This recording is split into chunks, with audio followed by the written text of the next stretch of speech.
Hey,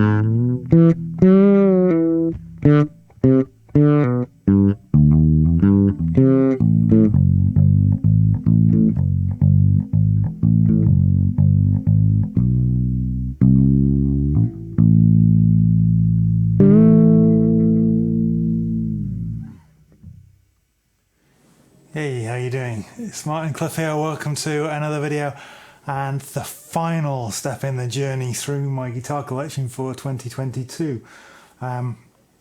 This is my Mike Lull M5 fretless that I had custom made, and whereas my two other M5s were custom in the sense that I made specification choices, this was very much a case of me dealing directly with Spencer Lull at Mike Lull Custom Guitars, and us working together to create a unique and truly beautiful sounding instrument. This was the last instrument that I bought in Hong Kong, the last major purchase I made in Hong Kong. It was a lot of money. The benefit of going through a dealer is usually you'll get some kind of discount because they get some kind of discount. But I was in a hurry because I didn't know when I would be leaving the country to come to Romania. So we communicated initially, I think over Facebook or Instagram. And Spencer said, I've got this fretless neck. It's a beautiful piece of ebony.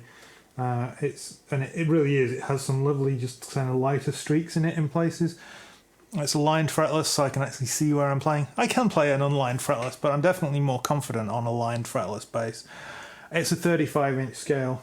It has the wider nut width that's the same as my P5, so you know, not too wide, not anything unfamiliar in that sort of sense. And yeah, this lovely top that I've got in trans black, but if you look on the back where the swamp ash shines through, it's not actually that dark a black. It's quite lightly done. It's quite tasty. Flame maple top, swamp ash back. Comes in, I think, 8.2 pounds. So again, super light. I went for chrome hardware. I was seriously considering black hardware for this to kind of give it a non-more black kind of vibe. But then I thought that would maybe make more sense on a fretted bass, because fretless, that's black, is kind of a metal thing. Also, you pay extra for black hardware, and I was paying enough at this point. So I went with chrome, which I think works really well and offsets the bass nicely. For pickups, I had Bartolini Singularity pickups put in, which are a kind of really big single coil. It's designed to be much faster sounding than a jazz bass pickup.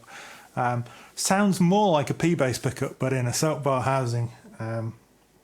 And I wasn't sure how they would work for fretless, but I wasn't sure how they'd work at all. I'd only heard like 2 or 3 demos on YouTube of these pickups, but the description of them, and that I had Bartolini's in 3 other basses, and I knew the kind of sound of them, so I kind of trusted what the description on the website would suggest, that it was a big, fat, warm tone, and it really, really is. It really worked. Output is on this bass at the moment set a little lower than some of the others, certainly lower than the P5, but there is an adjustable trim pot inside. I've just not got round to adjusting it yet, but it's just a wonderful, wonderful bass. And for quite a while it was I think for like 3 months it was the only bass that I had to play, because all my other basses were in shipping, whereas this I flew with. So I flew from Hong Kong to London Heathrow to Manchester, Manchester to Amsterdam, and then Amsterdam to Bucharest with this bass in a SKB, is it the FB4 case? Which it only just fits in because it's quite a long bass. The M5 with 35-inch scale, the headstock only just squeezes in the case, but there's not a scratch on the bass. It's a little bit dusty, but that's mostly from the humidifier in here because it's still quite dry in Bucharest, although it's getting there. And yeah, it's just, again, pretty simple controls. Volume, pickup pan, and then a bass boost and cuss. It's a standard M5 control layout. The NMTB plus F, I think it's not the plus FL, which is the fretless version. The only difference between the two is that the high frequency is set slightly lower on the fretless version, and the only reason I didn't go for that was because the lead time on that was an extra 3 months, and in the pandemic when things were already being slow, the longest wait we actually had was for the Hipshot tuners. I didn't want to delay things still further. You heard it with both pickups on in the intro, which tends to be how I use it most of the time. What I tend to do is just switch a little way to the bridge, but still with a bit of neck, or a little bit to the neck with a little bit of bridge. Because being true single coils and high output single coils, they do get a bit noisy when you're in the extremes. But yeah.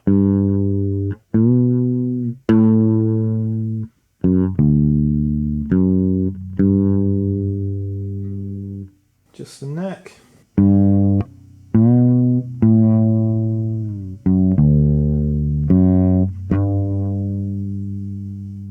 Just the bridge.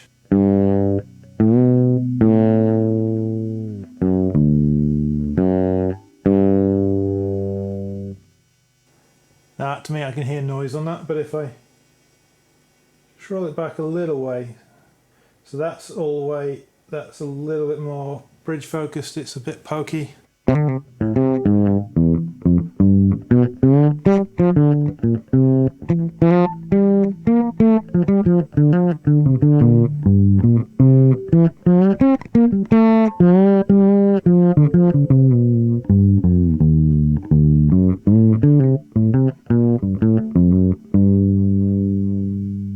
Or a little bit more mellow, slightly neck focused.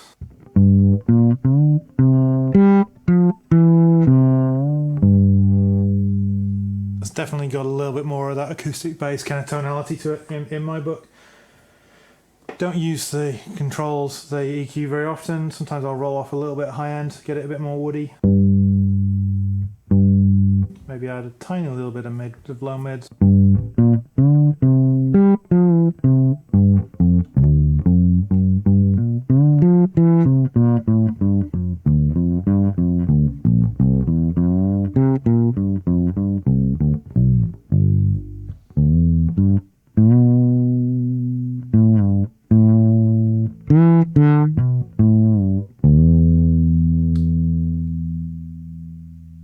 Or maybe pull out a little bit of high mids, get a bit of a bass boost.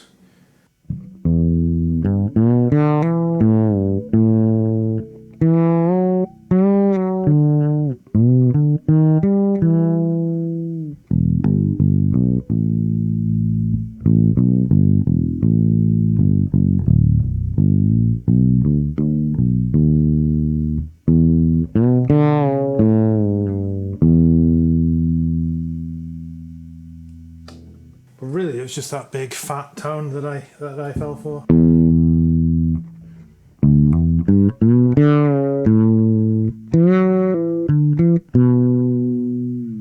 Now, fretless isn't going to work for everything, but what I find is that this is remarkably versatile.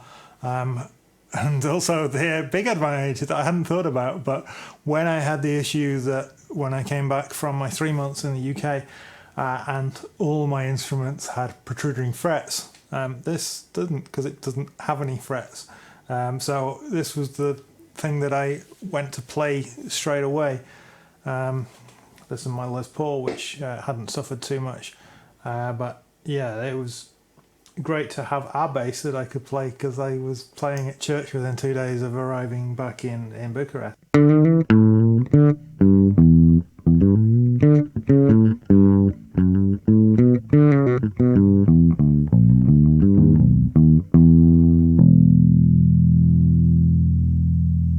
So I hope you've enjoyed this little look at my basses from, and the complete lot of my guitar collection 2022.